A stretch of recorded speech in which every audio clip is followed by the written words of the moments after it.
I lied about my biggest fear on a quiz show and subsequently won a car and made other contestants lose. I was 19 and broke as hell when I saw this local game show called Fear Factor Junior advertising tryouts at the mall. They were looking for contestants willing to face their biggest fears for cash prizes and a brand new Honda Civic. I figured why not? I had nothing to lose except maybe my dignity. During the application process, they made us fill out this questionnaire about our worst fears. Everyone was writing stuff like heights, spiders, snakes, public speaking, basic stuff. But I had a different plan. I wrote down that my biggest fear was being buried alive in a coffin underground. Complete lie. I'm actually terrified of butterflies, which sounds ridiculous, but they freaked me out beyond belief. The producers loved my coffin answer. They called me back the next week and said I'd be perfect for their Halloween special episode. When I showed up to film, there were 5 other contestants. This girl named Ashley, who was scared of heights, some guy Kevin, who hated snakes, and 3 others with typical phobias. The first challenge was eating gross stuff. Cow eyeballs, cricket smoothies, the usual nasty fare. I crushed it because, honestly, free food is free food when you're broke. Ashley threw up after the first spoonful and got eliminated. Kevin barely made it through but stayed in. Second challenge was the snake pit. Kevin was shaking like a leaf before we even started. They had us crawl through this tunnel filled with harmless but huge pythons to retrieve colored flags. Kevin lasted about 10 seconds before he tapped out screaming. I just held my breath and went for it. Snakes don't bother me at all. Now it was down to me, and this older woman named Janet who claimed her biggest fear was drowning. The final challenge was supposed to be custom-made for each of our fears. Janet had to retrieve car keys from the bottom of a murky tank while holding her breath. She did pretty well. Got the keys in about 45 seconds. Then came my turn. They led me over to this wooden coffin sitting next to a pile of dirt. The host explained I'd be locked inside and buried 3 FT underground for exactly 60 seconds. If I lasted without hitting the panic button, I'd win the car. If I panicked, Janet would get it. Here's the thing, though. I've never been claustrophobic. Small spaces actually make me feel safe and cozy. When I was little, I used to hide under my bed during thunderstorms because it felt like a fort. Being in that coffin was honestly kind of relaxing. They locked me in and started shoveling dirt on top. I could hear it hitting the wood above my face.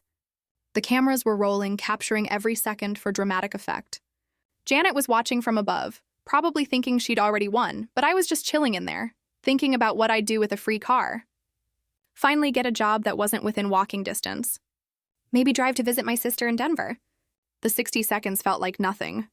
When they dug me out, the host was acting all amazed, like I just performed some incredible feat of courage. Janet looked crushed.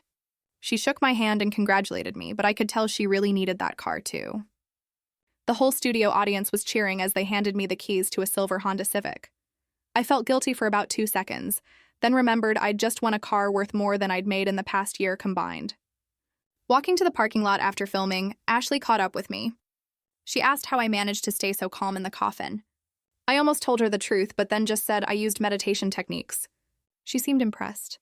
I drove that Honda for 6 years until someone rear-ended me at a red light. Got a decent insurance payout, though. The show aired 3 months later during Halloween week. My friends threw a viewing party at this sports bar downtown. Watching myself get buried alive on TV while eating chicken wings was pretty surreal. The editing made it look way more dramatic than it actually was. They added this creepy music and kept cutting to shots of Janet looking worried. Nobody ever found out about the butterfly. Nobody ever found out about the butterfly thing. Not my friends, not the producers, not even the people who watched me on TV and called me fearless. It became this weird secret trophy I carried with me. The car keys in my pocket and the knowledge that I'd gamed the system with one clever lie. When you're 19 and desperate, guilt doesn't hit the same way. Rent was overdue, my shoes had holes, and my fridge had been empty for days. That car wasn't just a prize. It was freedom. And if lying about being scared of coffins was what it took, then so be it.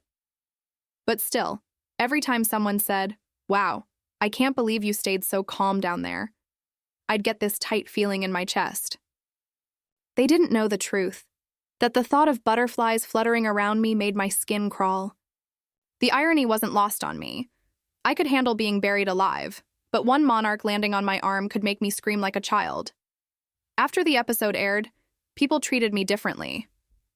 At the diner where I worked part-time, customers recognized me. My boss even gave me extra shifts, saying he liked my grit. Friends joked that I should try out for the adult version of Fear Factor. My mom called crying after seeing the show, saying she never realized how brave I was. I didn't have the heart to tell her it was all a trick. A few weeks later, I got invited to a local morning show for a quick interview. The host asked what was going through my mind while I was underground. I smiled for the camera and said, "I just kept reminding myself fear is all in your head." The audience clapped. Inside, I was laughing at how literally true that statement was. My real fear, those colorful winged nightmares, and stayed locked away where no one could see it. The car changed my life, though. I drove that silver Civic everywhere. Got a job across town, started community college, even took road trips with friends. Every time I turned the key, I remembered that coffin. Not as something scary, but as a moment that reshaped my luck. I'd turned a lie into a lifeline. Years later, I told the story at a party. Everyone thought it was hilarious. One guy even said, "Man, you beat the system." Maybe I did. But sometimes when a butterfly drifts near my windshield at a stoplight, I still flinch. And I can't help but think about Janet, the woman who nearly drowned for that cars, and wonder if she ever guessed that the fearless kid who beat her wasn't fearless at all. I guess that's the funny thing about fear. It's not always about what scares you most. Sometimes it's about what you're willing to hide and how far you'll go to make sure nobody ever finds out. Story. When my stepchildren declared they only answered to their biological parents, I decided to give them exactly that. I changed the locks, cut off all privileges, and told their dad it was time for him to step up. Pickup was tonight. The silence that followed said it all. No one even tried to argue. Chapter 1. The words that cut too deep. It was supposed to be an ordinary Sunday evening. The smell of roast chicken lingered in the air. The television hummed in the background, and the kids sat around the table scrolling through their phones while I tried to coax them into eating dinner. I'd been their stepmother for 6 years. 6 years of packing lunches, driving them to practice, ironing uniforms, helping with homework, and staying up late when one of them had nightmares. 6 years of sacrifices, the kind nobody claps for. The invisible work that keeps a family from falling apart. But that night, all of it came crashing down. My oldest stepson, barely looking up from his plate, muttered under his breath, "We don't have to listen to you. You're not our real mom." His sister smirked, adding cruy, "Yeah, we only answer to our biological parents." Their words sliced deeper than they could ever understand. I looked at my husband, expecting him to step in to remind them of everything I had done to defend me just once. Instead, he stayed silent. He shifted uncomfortably, cleared his throat, and changed the subject. In that moment, the air around me felt heavy. My chest tightened, but I didn't cry. I didn't argue. I didn't beg. I just looked at those kids I had fed, clothed, and loved like my own. And I smiled. Not the warm kind of smile they were used to. This was something sharper. If they only answered to their real parents, then so be it. That night, when the dishes were cleared and the house had gone quiet, I pulled out my laptop and started making arrangements.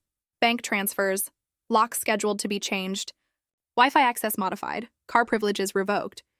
By the time the clock struck midnight, my decision was final. Tomorrow they'd learn exactly what it meant to get what they wished for. Chapter 2. The Breaking Point. The morning light slipped through the curtains as if nothing had changed. The kids bickered about cereal. My husband grumbled about work. And the house carried on with its usual rhythm. But inside me, a storm had already broken. I moved quietly, deliberately, sipping my coffee as if it were any other day. But my mind was sharper than ever, every detail falling into place. When the kids left for school, I walked straight to the locksmith's number already saved in my phone. By noon, the locks were changed, their house keys, tossed on the kitchen counter as usual, were now useless metal. Next came the Wii. A few taps on my laptop and the password they used for homework and endless scrolling no longer worked. Then the car, the one they loved borrowing for study sessions that always ended at the mall. Insurance canceled, privileges revoked. Every thread of convenience they took for granted was severed one by one. That evening, when they stomped through the door, sweaty from school, tossing backpacks carelessly, they reached for their usual comforts and found none. "Why doesn't the Wi-Fi work?" The daughter snapped. "Why won't the car start?" The son shouted minutes later. I looked at both of them calmly, folding laundry as if their world hadn't just tilted sideways. "Remember what you said last night? That you only answer to your biological parents? I said softly. Well, that's exactly what's going to happen now. They blinked. Confusion turned to shock. My husband looked up from his chair, startled, realizing for the first time that something was different. Pickup is tonight, I said firmly. Your mother can take care of you from now on. She can handle the bills, the school, the clothes, the chores. I'm done. Silence followed. Heavy, crushing. The kind of silence that makes the truth undeniable. No one argued, not even my husband, because deep down they all knew. I had finally stopped giving. Chapter 3, The Fallout. The silence from that night lingered into the next day. No arguments, no pleading, no "are you serious?" Just uneasy glances like they were finally realizing that my words weren't an empty threat. By evening, the reality hit them. When their mother's car pulled into the driveway, the kid's bravado cracked. The daughter crossed her arms, muttering, "She doesn't even have room for us." The son shifted nervously, mumbling, "She barely cooks," but none of that mattered. They had made their choice, and I was honoring it. Their mother stepped out, looking irritated more than concerned. "This better not be permanent," she snapped at my husband. "I'm not rearranging my life for your brats." Her words cut through the air, slicing any illusions the kids still had. They stiffened, staring at her in disbelief. "Come on," she barked, motioning to the car. "I don't have all night." My husband, usually quick to defend his kids, just sat there in stunned silence. He glanced at me as if expecting me to soften, to step in like always. But I didn't move. For the first time, he had to face what I had been carrying alone for years. The groceries, the laundry, the bills, the late-night fevers, the parent-teacher calls, the birthday parties. Without me, he was just a man with a crumbling family, and the realization was written all over his face. As they dragged their bags toward the car, their protests grew louder. "I'm not staying there full-time. She doesn't even have WFI. This isn't fair." I didn't flinch. "You said you only answer to your biological parents," I reminded them quietly. "Well, here's your chance." They froze wide-eyed. For once, there was no comeback. The trunk slammed shut, the car pulled away, and the house fell into an eerie quiet. For years, that house had been filled with noise, sometimes laughter, more often complaints. Now only silence remained. And for the first time in a long time, it was my silence, my peace. But deep down, I knew this was only the beginning. Because people who take everything for granted don't learn in a day. They learn in the fallout. Chapter 4. The cracks widen. It didn't take long before the kids realized what they had walked into. Their mother wasn't interested in parenting. She barely stocked the fridge, left dishes piled in the sink, and spent most evenings out with friends. The fun mom they used to brag about quickly turned into someone who didn't even remember to wash their uniforms for school. The son started skipping homework. The daughter missed a practice because no one drove her. Their grades slipped. Their clothes smelled of neglect. Every call they made to their father was filled with complaints. "Dad, there's nothing to eat." "Dad, she won't let me have friends over." "Dad, can you come get us?" But this time, their father didn't have me to run interference. At first, he tried to juggle it all. Late-night drives, picking up takeout, scrambling to cover forgotten assignments. But his job began to notice. He was exhausted, distracted, on the verge of losing the very income holding everything together. One night, he called me. His voice was almost desperate. "They're struggling. I'm struggling. Can we talk about bringing them back?" I stayed silent for a moment, then answered calmly. "I gave them exactly what they asked for. Biological parents only. Isn't that what they wanted?" He didn't reply. The silence on the line said it all. By the third week, even the kids stopped sounding defiant. Their voices cracked when they spoke. Their sister's sarcasm had dulled into whispers. The brother admitted he hadn't slept. Too much yelling in their mother's apartment at night. For the first time, they realized words have consequences. Choices have weight. Meanwhile, my home was quiet, peaceful. I read books without interruptions, slept through the night, cooked for one with leftovers that lasted days. It wasn't revenge that warmed me. It was clarity. For years, I had begged for respect, begged to be treated like more than a placeholder. They ignored it. Now, the silence they had mocked was teaching them a louder lesson than my voice ever could. And I knew the next step was coming. The moment when pride would crumble and apologies would arrive. Chapter 5. The Breaking Point. It was a Wednesday afternoon when my phone rang. Not my husband, not the kids, but the school.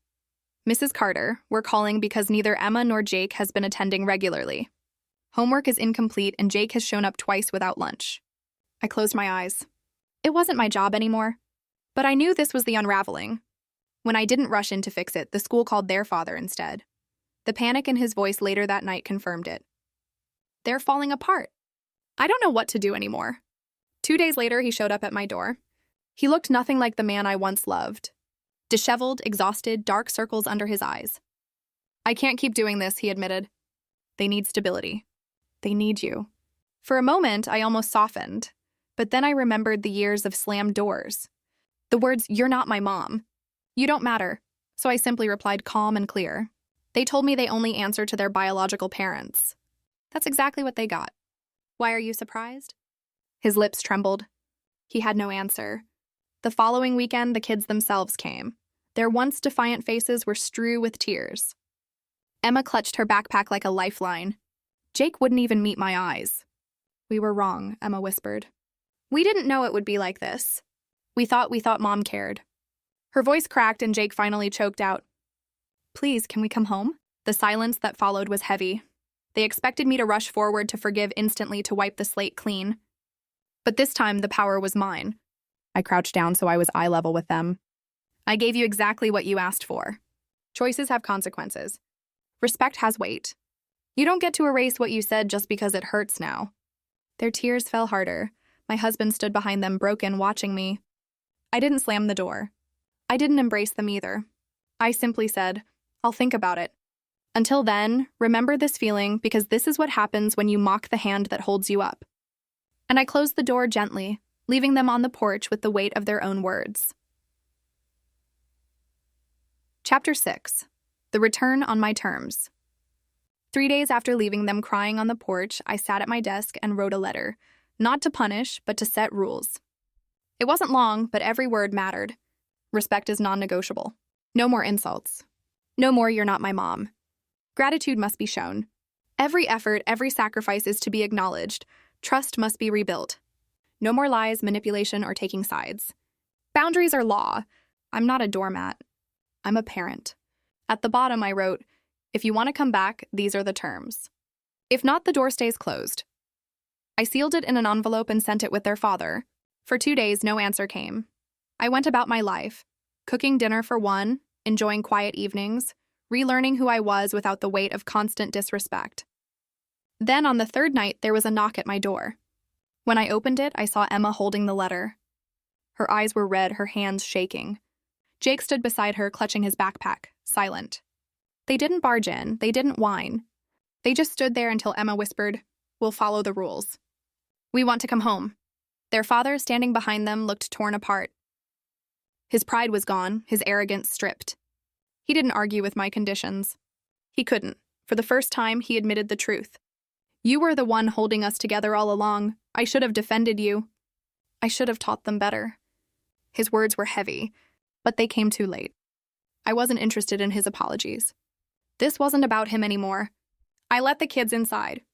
I didn't hug them, not yet. Instead, I pointed to the list taped on the fridge.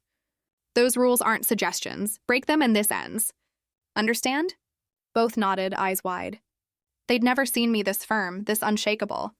That night, as I tucked them into their old beds, the house felt different. Not because things were perfect, but because for once the balance had shifted. They needed me. They respected me, and they finally understood that family wasn't a birthright. It was earned. Chapter 7, The Transformation. It didn't take long for the first test to come. A week later, Emma muttered under her breath when I asked her to clear the table. You're not my real mom. I stopped what I was doing, turned slowly, and looked her dead in the eyes. Rule number 1, respect is not optional. Say it again, and you'll find yourself packing tonight. The firmness in my voice wasn't anger. It was finality. Emma's lips trembled. For once, she didn't roll her eyes. She just whispered, "Yes, ma'am," and cleared the plates. That was the first time she realized this wasn't a game. Jake was easier. He had always followed his sister's lead, but now with her guard cracking, he started turning toward me. One night, he knocked on my bedroom door, clutching a half-finished homework sheet. "Can you help me with this?" he asked. I smiled, but I didn't make it easy. "I'll help," I said. "But only if you admit something first. Who do you come to for support?" His little voice was barely a whisper. You. That was all I needed. Their dad wasn't spared either. I laid down his terms the same way I had with the kids. You let them disrespect me once and we're finished. You defend me or you do this parenting thing alone. For the first time, he nodded without protest. He had seen the silence in the house when I was gone. He had seen the panic in the kids' eyes when the locks changed. He finally understood what I had been holding together. The changes weren't instant, but they came. Emma started saying thank you, without me reminding her. Jake left a note on the fridge one morning. Good luck at work, love you. And their father cooked dinner one night, awkward but genuine, just to give me a break. It wasn't perfect, but it was progress. Standing at the window one evening, I realized something profound. I hadn't just taught them respect. I had taught myself something too. That silence can be power, that walking away can reset the balance, and that sometimes the strongest revenge is building a family on your terms. I wasn't their stepmom anymore. I was the matriarch. Chapter 8, The Final Reckoning. It was my mother-in-law's birthday. One of those events I had once dreaded because it meant being paraded like an outsider while they all whispered and laughed behind my back. But this time was different. I didn't just attend. I walked in with my head high, the kids by my side, and my husband carrying the cake. The room quieted the moment we entered. Old habits die hard, and I could feel the judgment ready to surface. Then it came. A distant aunt, never one to hold her tongue, glanced at Emma and Jake and said snidely, "So, do you two still only listen to your real parents?" The words hung in the air like a trap. A year ago, Emma would have smirked, Jake would have stayed quiet, and I would have burned in silence. But not this time. Emma straightened her back, her eyes locking onto the woman's. "She is our real parent," she said firmly, nodding at me. Jake added louder than necessary. "She's the only one who shows up, that's what matters." The room went dead silent. And then their father stood, something I'd never seen him do before. "For too long," he said, voice steady. "I let people disrespect her. I let my own kids push boundaries because I was too afraid to step in. That ends today. She's the reason this family stands. Without her, we fall." The shock on everyone's faces was priceless. The woman who had been dismissed, mocked, and labeled as disposable was now the undeniable center. I didn't gloat. I didn't need to. I just looked around the room, my silence heavier than any speech I could give. They all saw it now. The authority, the respect, the power that had shifted. And in that moment, the revenge was complete. Not through shouting, not through threats, but through transformation. They had once joked that I wasn't really family. Now I was the one holding the family together. Chapter 9, Epilogue, The Life We Built. A year later, Emma and Jake were thriving in ways I'd only dreamed of. Emma was accepted into her school's honors program, proudly writing an essay titled, "The Parent Who Never Gave Up on Me." Jake, once withdrawn and conflicted, stood tall at his soccer tournament, running straight into my arms when his team won, not hesitating, not glancing at anyone else first. The children who once declared I wasn't their real parent now knew the truth. Real parents show up not just when it's convenient, but always. Their father, too, had changed. He was no longer the man who stood silent while his children dismissed me. He had learned painfully but thoroughly that silence is complicity. He backed me in every decision, no longer wavering between roles, and in his eyes, I finally saw not just love, but gratitude. He often said, "I almost lost everything because I didn't defend you. Never again." As for the extended family and the smug critics who once smirked behind their glasses of wine, they had gone silent. Not because I demanded it, but because the truth had spoken louder than I ever could. The kids' loyalty, my husband's respect, and the stability of our home were proof enough. Now, when whispers floated at gatherings, they weren't about me being an outsider. They were about how wrong everyone had been. Revenge didn't come through shouting or vengeance. It came through patience, boundaries, and quiet strength. I didn't destroy them with anger. I rebuilt myself until they had no choice but to acknowledge what they had tried to erase. And the irony, they once said I wasn't family. Now the only reason family still meant anything was because of me. Closing line. They thought they could erase me. Instead, I erased the version of me that tolerated them and built a life so strong their laughter turned into silence. Was this revenge perfectly justified? Or should the storm have raged harder? Drop your verdict below. I read every single one. Hit like if you crave justice and share this story with someone who needs its fire. Subscribe to Revenge Exposed because here betrayals don't sleep. They hunt their owners, every shadow hides a reckoning, every mask breaks, and every betrayal is answered. Stay sharp, stay unbroken. Stay tuned.